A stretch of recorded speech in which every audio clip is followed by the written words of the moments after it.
wet for a reason. Dogs' noses are amazing sensory organs. A dog's wet nose helps trap odor molecules, making them easier to sniff out. They lick their noses to keep them wet and improve their sense of smell. A dog's nose has two separate sections, one for breathing and one for smelling. This allows them to breathe in fresh air while simultaneously sniffing out interesting scents.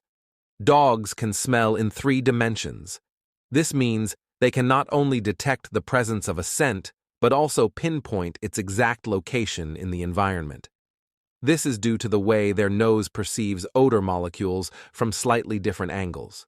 Subscribe for more amazing facts.